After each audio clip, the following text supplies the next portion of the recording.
If you are a coach or a consultant who is struggling to find clients online, then this video is going to help you avoid some of the most common mistakes. Hi, I'm Morris and welcome to the channel CreateGrowProfit. And first, let me share with you the story of how I miserably failed at selling because I was making these 3 mistakes in my first attempt. When I was still in high school, actually, I had this idea to create a website where it would list all the sales in the clothing stores in my city. In high school, I noticed that all the girl classmates, they were very interested in buying new fashion all the time, but they were on a budget, so they were constantly looking for the next sale in the city. And so I thought if I could create a portal that would list all the sales in my city, then that would gain a lot of attention, a lot of traffic, and I could monetize that website. So what I wanted to do is I wanted to contact all the clothing stores in the main district in my city and ask them to always inform me of new upcoming sales, and then I can post it on my portal, on my website. And so what I did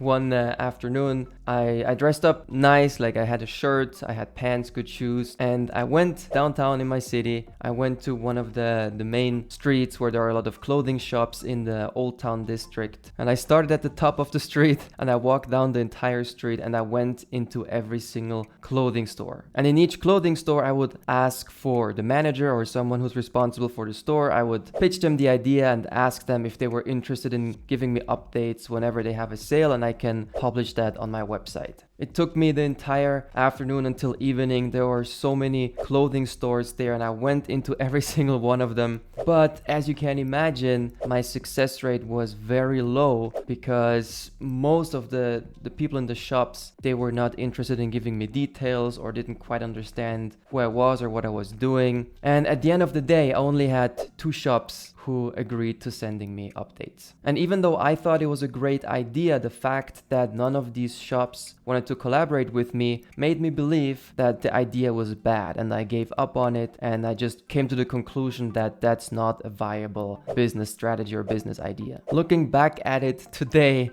I can see quite clearly how many mistakes I made in the process of that. And this brings us to the first and biggest mistake, and that is I was talking to the wrong people. I was talking to shop assistants and maybe the store manager, but none of these people are in charge of their marketing. I thought that because the shop assistant says no, that means the store or the company isn't interested, when in fact I was just talking to the wrong person. And this is a very common problem for coaches and consultants as well, where if you don't realize that you're talking to the wrong person, you might think that what you're offering isn't good enough or that the market doesn't want what you have to offer. But if you're talking to the wrong person, then you will always get a negative reaction. The second mistake that I did is that I was hard selling. Meaning when I went into every single one of these boutiques and clothing stores, I would try to pitch them the idea of my website from the get-go. As a coach or consultant, that would be the equivalent of talking to someone and in the first couple phrases you say, hire me as your coach, hire me as your consultant,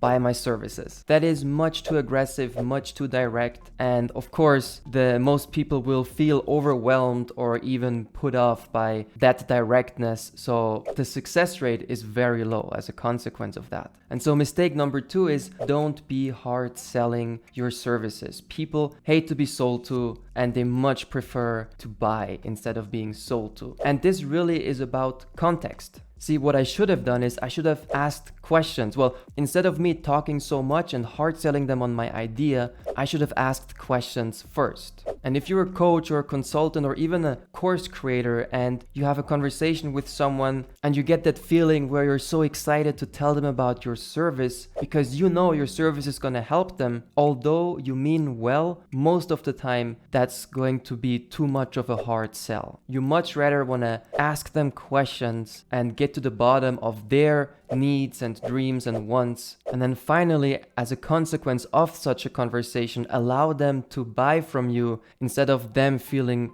like they're being sold to or pitched to. So mistake number 2, don't hard sell, even if you mean well, even if you're very passionate about your service and your product. Don't make other people uncomfortable by hard selling them. And the third mistake that I did is that I was asking for too much way too soon. This is very heavily related to mistake number 2, the hard selling, and that is when you ask the other person for too big of a yes too early. Now, what do I mean with that? Most people who start with sales, they have this secret dream or vision that they're gonna be so good at speaking that in the first conversation they can sell them a high ticket service for thousands of dollars because they are so seductive and so persuasive in their presentation. Now, I can't speak for all the salespeople in the world, but from my experience, that is really not how it works. The best salespeople, they don't do magic, persuasive, manipulative talk. The best salespeople, they know which yes to ask for next. They know what they need to offer next, so the other person is very likely to say yes, and it doesn't feel like too big of a jump for them. So when I went into these clothing stores and boutiques and I asked them right away to sign up for my project and send me all their updates, basically I asked them from not knowing me at all to becoming my business partner in the same day within just a few minutes after meeting me.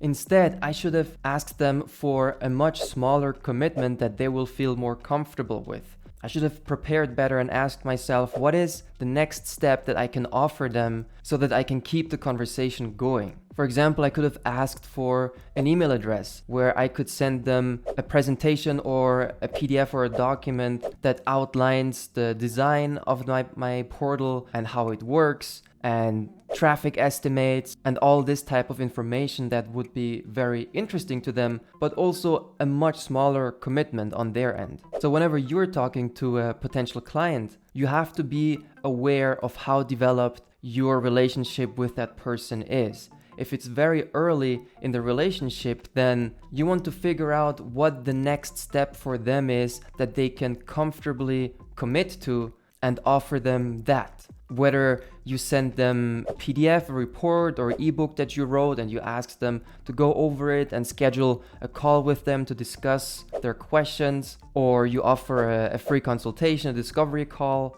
There are many ways to continue the conversation at an adequate level. Of course, this really depends on the particular situation that you're in. Most of the time, as a coach or consultant, if you're already talking to someone on the phone, they must be very, very interested in what it is that you have to offer anyway, so you don't want to miss out on a sale when you're in that situation. But far too often I see the opposite, where someone posts something on social media and they get a comment from someone, and then straight away they reply to the comment and say, hey, schedule a call with me, here's the link to my calendar. That is much too big of a step.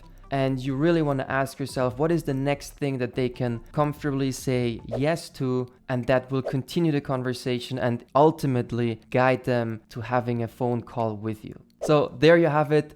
3 very common mistakes when getting started with sales. Number 1, make sure you talk to the right people. Number 2, don't be hard selling. Learn to ask questions instead of pitching them directly. And number 3, don't ask for too big of a yes from the other person. Make sure you have small incremental steps that guide your prospect from getting to know you to having the phone call with you to becoming your client. If you learn from my story here and avoid these 3 common mistakes, I promise you selling will become much easier and you'll have more sales conversations and sign up more clients. Check out my blog CreateGrowProfit.com for a written summary of this video so you can copy paste that into your notes. And if you enjoyed this video, then please don't forget to subscribe to my channel and watch my future videos. And especially if you want to sell high ticket services, products and offers, make sure you watch this video next, where I talk with Lenny Goodman,